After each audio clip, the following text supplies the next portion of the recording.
These are two of the most confusing words in English. Even many native speakers are confused by them.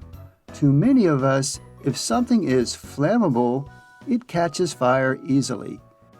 It ignites very quickly. So, if something is inflammable, that must mean it's not flammable. The prefix in is used to mean not quite often in English. Here's a partial list of words that use the prefix in to mean not. Independent, meaning not dependent. Invisible, meaning not visible. Incomplete, meaning not complete. Insignificant, meaning not significant. Insane, meaning not sane. Inexpensive, meaning not expensive. Invalid, meaning not valid. Just to keep English as confusing as possible, there's another group of words that use the prefix im with an M to mean not. Impossible, not possible. Improper, not proper. Imperfect, not perfect. Immature, not mature. The original English word for flammable was inflammable, but at some point people started saying flammable. I'm not sure why.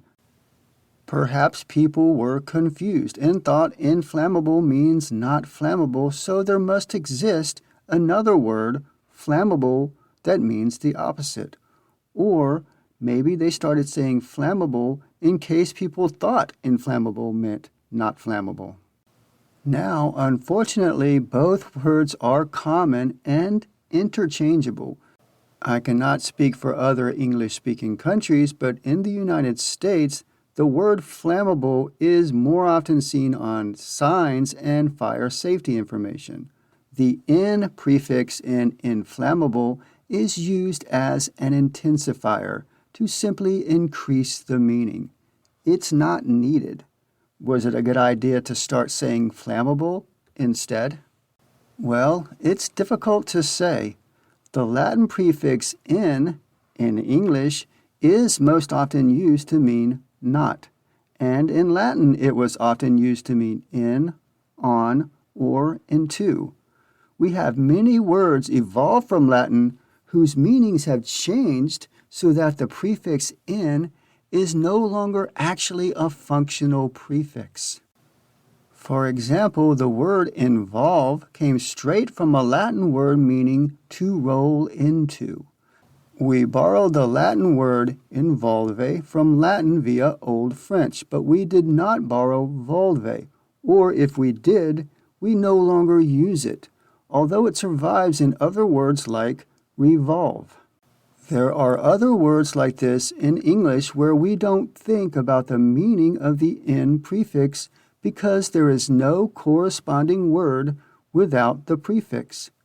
Not only involve, but invent, intend, and insist are other examples. But again, many words that do have a corresponding opposite word use the prefix in to mean not.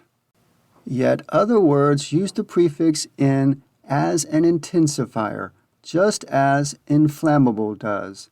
Examples are invaluable, innumerable, and inhabitable. These words are often confusing as well. For example, inhabitable means able to be lived in, but earlier in its history it meant not able to be lived in. Now we also have the word habitable, meaning able to be lived in, and this causes confusion with inhabitable. In reality, they both do mean the same thing. Some folks might try to tell you that there is some slight difference, but there's really not. So remember, inflammable and flammable mean the same. If you hear something is inflammable, do not think that it is not flammable. The word for not flammable is nonflammable. Once again, nonflammable means not flammable. To make it even worse, there's also the word combustible. Something that is combustible does not ignite as easily as something that is inflammable or flammable. Combustible materials are simply things that can sustain a flame. When you hold a source of fire to wood, say a match, it takes a while to ignite. It's combustible, but not flammable.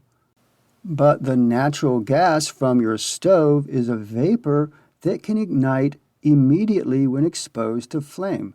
It's flammable or inflammable. In general everyday use, the difference between flammable and combustible is not important, but in firefighting or fire prevention, the terms are important. Now remember, this video was meant to clear up confusion surrounding the words flammable and inflammable. It is not meant as a thorough or expert explanation of flammable or combustible materials.